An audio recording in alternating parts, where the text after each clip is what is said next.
warahmatullahi wabarakatuh.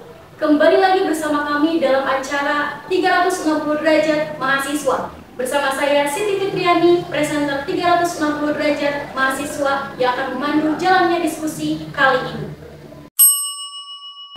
Badan legislatif dan eksekutif universitas memiliki peran dan fungsi yang berbeda.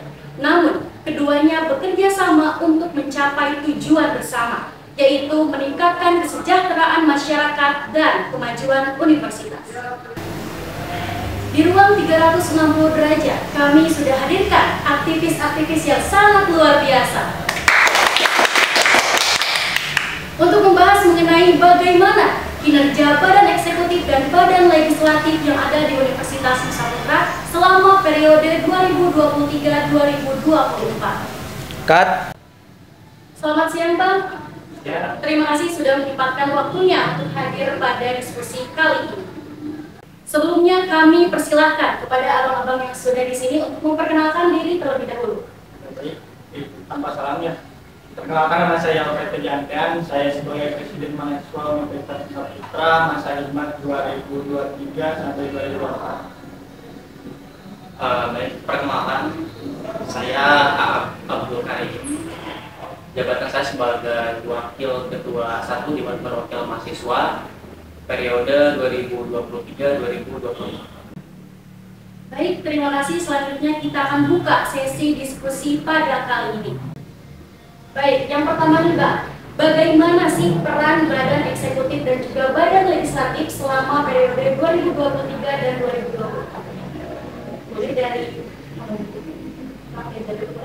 Baik, pertama mungkin dari saya, peran dari badan eksekutif mahasiswa Universitas Nusa Putra khususnya untuk mahasiswa Universitas Nusa Putra. Mungkin kami selama periode sampai hari ini kami berusaha untuk mengorganisir entah itu organisasi yang ada di Universitas Nusa Putra dan coba mensinergitaskan semua ormawa yang ada di Universitas Nusa Putra, dan juga kami mempunyai program kerja yang sesuai dengan RPTGP yang telah disahkan bersama DPR. Kami di sini coba untuk memfasilitasi atau memberikan khususnya untuk mahasiswa Universitas Nusa Putra, entah itu di bidang akademik, entah itu di bidang minat dan bakat, dan juga masih banyak gitu kan yang kami akan sediakan nantinya. Khususnya kami sudah menjalankan beberapa program kami kayak distorsia, kepemudaan, dan kemarin pesta mahasiswa, dan juga kemisal. Kami mencoba untuk memberikan ruang-ruang, entah itu ruang diskusi, ruang-ruang pengetahuan, dan ruang-ruang minat bakat yang tadi. Kami coba untuk memfasilitasi semua. Mungkin itu saja. Terima kasih. Untuk peran DPM gitu. Oke. Kalau bilang peran berarti itu masuk dalam ranah tugas pokok dan fungsi. Jadi kehadirannya DPM di sini yaitu pertama sebagai badan legislasi. Badan legislasi itu dia yang membuat sebuah peraturan khususnya untuk peraturan mahasiswa, seperti halnya Undang-Undang KBM UMP. Nah, itu adalah salah satu produk yang dihadirkan oleh DPR. Karena gini, dalam kehidupan itu perlu yang namanya aturan. Untuk apa? Supaya teratur, ya, supaya antara kelompok A dan kelompok B itu tidak berilah, ya, beradu dan lain sebagainya, tidak bentrok. Itu diperlukan sebuah aturan. Terus yang kedua itu sebagai badan pengawasan, seperti halnya kalau kita lihat negara Indonesia, ya. Negara ini kan ada pemerintah, itu disebut dengan eksekutif, kemudian ada DPR sebagai legislatif. Nah, mungkin kita rujukannya ke negara aja, ya, karena kan ini negara nih kampus nih. Dalam kinerja legislatif tidak hanya membuat itu aturan, tetapi juga pengawasan. Ini peran kita yaitu pengawasan terhadap badan eksekutif.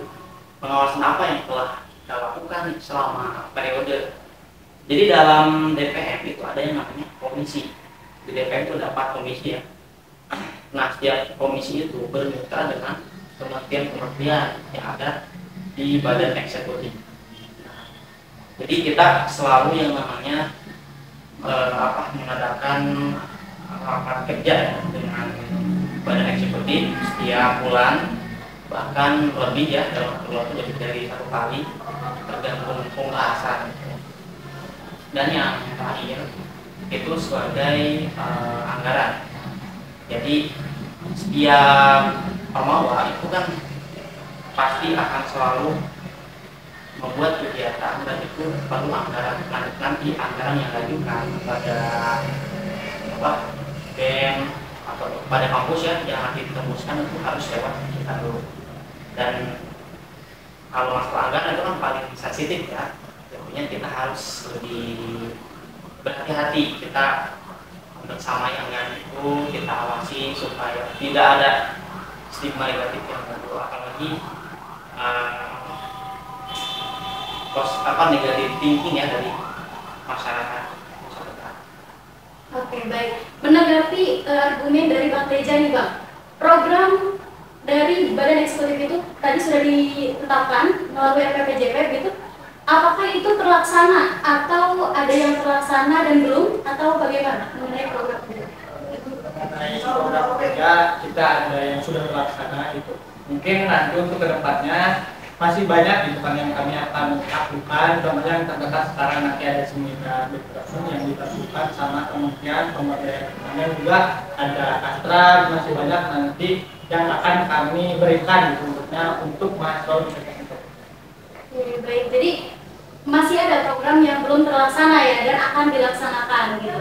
Menanggapi dari Bang Abe tadi pengawasan dan anggaran ya, yang mana apakah pengawasan dan anggaran terhadap BEM itu sudah terjadi dengan baik atau masih ada masing-masing itu antara BEM dan DPR?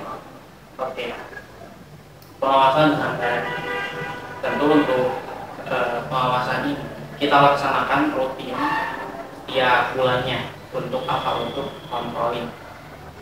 Katakanlah pengawasan di sini mengawasi dari pelaksanaan program. Untuk kita di situ menjadi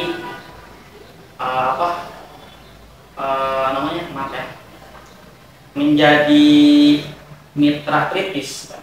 DPM ini menjadi mitra kritis. Jadi ketika ada rencana atau program yang akan dilaksanakan oleh BEM, tentu akan ada koordinasi sama kita di DPR.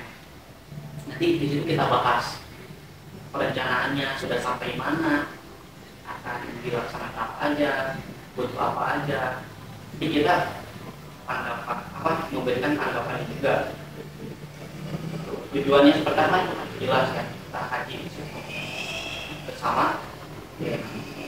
Cuman yang menjadi tantangan itu kan tidak hanya pengawasan, ada program dan pengawasan langsung jadi acara. Di lapangan itu sering terjadi yang namanya masalah-masalah yang tak akan buka. Kita sadarlah bahwa di setiap organisasi itu kan berbeda SDM, berbeda-beda juga kegiatan. Nah itu yang sering terjadi dalam organisasi adalah masalah dalam SDM. Jadi kadang si program kenapa tidak terlaksana? Oh ini SDM-nya karena entah itu dia tidak fokus pada satu hal atau memang dia seperti apa. Kita itu sih SDM yang menjadi masalah. Apakah mengenai SDM sendiri ada tindak lanjut mengenai? Tentu ada, cuman tidak seinstan itu. Ini misalnya kita bekerja berkoordinasi ketika jauh, oke, zaman sekarang sudah canggih dong, ada komunikasi luar handphone. Tapi terkadang apakah langsung pas respon atau malah menghilang, nah itu yang menjadi tantangan selanjutnya. Dan ketika pemanggilan pun kadang dia tetap nggak mau hadir lah. Apalagi kalau anak-anak di semester 7 yang sudah fokus di luar, itu ada sebagian yang tetap ikut, tetap profesional gitu ya. Ada juga yang menghilang. Jadi entah itu dia merasa bahwa ini prioritas nih, bahwa ini lanjut aja. Padahal kalau saya pribadi ya jangan gitu. Lebih baik keluar ya dibanding ikut-ikutan tanpa ada dia kalau saya pribadi. Nah, mengenai SDM itu sendiri, apakah Bang Teja ini sudah memastikan bahwasanya misalkan anggotanya ini memang sudah sibuk di yang lain misalkan, atau memang masih aktif tapi mereka tidak bekerja dengan sesuai tanggung jawabnya? Apakah sudah memastikan Bang Teja? Ya, untuk permasalahan mahasiswa kan juga tadi sudah dikatakan SDM banyak pengawasan kinerja permasalahan mahasiswa untuk SDM yang ada di luar itu yang tentunya semua aktif profesional gitu kan, sehingga sampai hari ini kantor eksekutif mahasiswa tetap berjalan, tetap eksis di universitas. Kami berupaya terus gitu kan melakukan kerja dan juga koordinasi bersama DPR gitu kan, untuk bagaimana sih hari ini untuk spesialisasi mahasiswa universitas swasta, karena sampai hari ini kita terus berupaya dan mengupayakan gitu kan. Kita udah coba di bidang pengetahuan, di bidang organisasi, dan di bidang yang populer hari ini gitu, kayak event-event seperti itu kita sudah berikan gitu. Tapi mungkin tadi juga berbicara dengan SDM, saya harap mungkin lebih antusias lagi gitu kan, karena tentunya melihat daripada kegiatan-kegiatan kemarin kurangnya gitu kan daripada partisipasi. Tapi harapan saya ke depannya harus lebih banyak lagi gitu kan, karena ini untuk kebaikan kita bersama gitu kan. Universitas Kabupaten. Oke, baik. Kita lanjut ke pertanyaan berikutnya mengenai hubungan BEM antara DPR. Apakah terjalin dengan baik atau mungkin DPM dan BEM masing-masing saja menjalankan tugasnya? Baik, mungkin dari saya hubungan antara BEM dan DPM cukup baik bagi saya, karena DPM suka sering kan sudah disampaikan selalu mengawasi, selalu kasih tanggapan terkait apa yang dilaksanakan oleh eksekutif mahasiswa. Kami di sini bersinergi Pak, untuk membangun Universitas Terbuka dan kemajuan organisasi yang ada di Universitas Terbuka. Kami terus bekerja sama dan berkolaborasi untuk semua. Oke, jadi kan seperti hal yang tadi saya katakan, DPM itu sebagai mitra kritis dari BEM, tentu nggak masing-masing. Jadi selalu ada koordinasi dalam berkegiatan. Misalnya seperti kegiatan yang kita lakukan itu hasil daripada koordinasi dengan Dewan Perwakilan Mahasiswa. Seperti itu. Dan untuk cukup baik atau enggak ini tergantung tolak ukurnya. Kalau yang dilihat mungkin apa tolak ukurnya? Bermusuhan enggak kan? Mungkin yang dilihat seperti halnya saling tinggi kan kita buat apa gitu ya, saling menjatuhkan, karena di sini kan sama-sama membangun ya Pak ya, sama-sama membangun, kita laksanakan apa yang bisa laksanakan.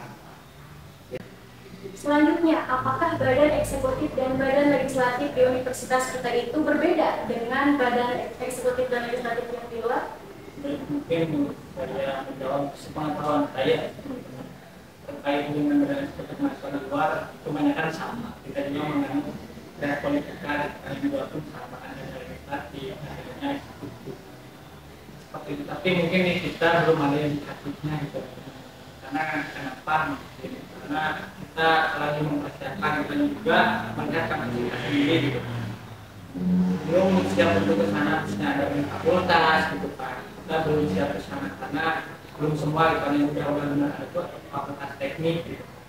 Tapi kita mungkin untuk pengurusan selanjutnya mungkin boleh mungkin diraca kalau memang sudah siap gitu kan, kampus kita sendiri gitu kan. Kita Apa tadi pertanyaannya? Apakah ada perbedaan badan legislatif di kita dengan di luar? Oke, kalau ngomongin di luar sebenarnya luas ya, ada ribu-ribu universitas di sana. Tapi kita pernah melaksanakan studi banding, kita pernah melaksanakan diskusi juga ya bersama teman-teman DPM. Kita dulu pernah diskusi dengan teman-teman DPM di STH. Ya, kita sering-sering di sana. justru mereka lah yang melihat kita gitu sebagai panutan, sebagai contoh dalam berorganisasi di kampus ini. DKM ini kayak gimana sih secara praktikal ya. Kan dia mengatakan kalau di kampus kita masih banyak diatur sama dosen lah, dosen kampus. Sedangkan kita di sini memang berdiri ini kan, jadi tanpa ada campur tangan atau intervensi dari pihak atas gitu. Jadi untuk berbeda atau tidak, ya tidak di situ sama aja seperti yang dikatakan oleh Presma tadi menganut bias politika. Lalu apa saja sih contoh konkret dari program atau kebijakan yang dijalankan oleh Badan Eksekutif dan juga Badan Legislatif? Mungkin untuk program ataupun langkah konkretnya ya, karena di sini kita juga ada RPJP di panduan untuk melaksanakan program-program yang dimana di dalamnya kita merupakan pengetahuan silaturahmi kebersamaan. Mungkin kita masuknya di situ gitu, kita ke sana gitu. Jangan sampai program yang kita laksanakan keluar daripada jalur tersebut. Nah, kita melanggar aturan tersebut. Kita sesuai gitu kan. Contohnya ya yang sudah dilaksanakan oleh Badan Eksekutif mahasiswa hari ini dengan program yang telah dilaksanakan. Contoh konkretnya kita melakukan pengawasan itu sesuai dengan aturan ya, yang ditetapkan tadi yang dicatatkan Pak Pres. Kita dalam menetapkan program itu harus sesuai dengan RPJP atau rencana pembangunan program jangka panjang. Itu adalah salah satu contoh konkret dari program yang dijalankan itu program dari aturan ya, tiga aturan yang dijalankan. Terus program juga ada banyak yang dijalankan. Contoh konkretnya kayak tadi banding itu menjadi salah satu program untuk kita mengetahui juga itu seperti apa sebenarnya, jelas seperti apa gitu. Dan masih banyak lagi seperti BEM kemarin telah melaksanakan Indonesia ya. Tentu itu salah satu program yang konkret yang telah dijalankan kemarin, bahkan masih berlanjut sampai saat ini. Nah, lalu kita masuk ke pertanyaan yang inti, yang mana bagaimana kinerja Badan Eksekutif dan Badan Legislatif di Universitas Nusa Tenggara selama periode 2023-2024 ini? Untuk kinerja Dewan Perwakilan Mahasiswa dalam satu periode berjalan ini, kita telah melaksanakan berbagai hal. Di antaranya saya ingat betul ya, di pertama kita setelah pelantikan kita mendapatkan kajian tentang pedoman kemahasiswaan. Nah, pedoman itu kita kaji. Saya ingat waktu itu bahwa dari pihak kampus itu bilang ketika mengesahkan formal itu tentu harus jelas gerakan. Ini yang menjadi PR kita. Jadi jangan sampai berjalan tanpa tujuan seperti itu. Nggak tahu anggotanya mana, nggak tahu kegiatannya apa aja, dan biasanya itu anggarannya ada aja gitu kan. Nah, itu mungkin salah satu contoh itu yang kita kaji. Nah, terus kemudian kita juga melakukan pengawasan setiap kementerian. Pengawasan itu kita terus mengawasi pelaksanaan program kegiatan. Nah, terlaksana dan tidak terlaksananya tentu itu sangat berkaitan sekali dengan kita. Kita nggak pernah menyalahkan siapapun ketika ada program yang tidak terlaksana. Jadi kami selalu berintrospeksi diri bahwa ketika ada mitra kita belum melaksanakan, berarti itu adalah tanggung jawab kita juga. Seperti itu. Tidak hanya itu, untuk kinerja kami selain pengawasan, kita juga sering mengkaji beberapa isu yang kemarin isu tentang yang merah itu dan CU. Tentu kita mengadvokasikan ya ke pihak kampus terkait kebijakan yang dikeluarkan ini. Kami DPM bersama badan eksekutif senantiasa mengadvokasikan kebijakan tersebut. Dan itu adalah buktinya dari suatu kinerja kita. Nah, itu mungkin beberapa contoh. Oke, lalu apa sih yang ingin disampaikan ataupun harapan dari BEM dan DPM sendiri untuk mahasiswa Universitas Nusa Tenggara? Baik, mungkin untuk harapan bagi mahasiswa Universitas Nusa Tenggara, semoga kedepannya dapat tadi partisipannya lebih antusias lagi, lebih euforianya lebih tingkatkan lagi gitu kan, yang akan nanti dilakukan di DPM gitu kan. Terus gitu kan kita sama-sama gitu kan untuk kemajuan Universitas Nusa Tenggara, dan tentunya untuk mahasiswa semoga kedepannya lebih baik lagi dan mahasiswa Universitas Nusa Tenggara dapat lebih berprestasi lagi. Mungkin itu saja. Untuk harapannya pada seluruh mahasiswa, kita mumpung lagi jadi mahasiswa, jangan sampai kita sia-siakan kesempatan ini. Kita bisa berorganisasi dengan sukarela, tanpa ada paksaan dan tanpa bayaran. Dan itu adalah sesuatu yang sangat berat dijalankan mungkin untuk sebagian orang ya. Bagaimana kita harus mengeluarkan biaya untuk menjalankan sebuah organisasi kesana kemari, kan itu pasti butuh ongkos ya. Dan itu menjadi suatu tantangan. Nah, mungkin ini juga menjawab kenapa mahasiswa sekarang itu hanya sebagian kecil yang berminat mengikuti organisasi. Nah, itu seperti itu. Padahal dalam organisasi itu kita itu sebagai penggeraknya gitu. Mau dibawa kemana nih organisasinya, gitu kan? Dan kebanyakan sekarang itu mungkin ini opini saya. Kebanyakan orang tuh mentalnya kayak saya aja deh yang mau dibawa, nggak mau membawa kemana-mana. Mungkin seperti itu ya. Jadi harapannya, mumpung lagi jadi mahasiswa nih, yuk kita semangat berorganisasi. Tetapi bukan berarti lupa ya terhadap kewajiban kita sebagai mahasiswa. Nah, disinilah letak dari sebuah profesional, di mana kita harus memiliki banyak urusan. Dan ini adalah mungkin gerbang dewasa ya. Kalau jadi orang dewasa banyak urusan, tidak hanya satu, dua, atau tiga hal, tapi bercabang-cabang. Dan dari sekarang kita belajar untuk mengelola sesuatu. Banyak hal tersebut. Sampailah kita di penghujung acara. Saya ucapkan terima kasih kepada abang-abang yang sudah berkenan hadir dan berdiskusi bersama kami di ruang 360 derajat mahasiswa. Kesimpulan yang bisa diambil adalah pentingnya evaluasi menyeluruh terhadap kinerja BEM serta peran aktif DPM dalam mengawasi dan memastikan akuntabilitas lembaga mahasiswa. Mari kita terus berkontribusi untuk menciptakan lingkungan kampus yang lebih baik.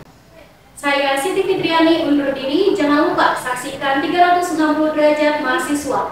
Jurnalis nuansa, the power of writing, satu tulisan sejuta perubahan. Wassalamualaikum warahmatullahi wabarakatuh.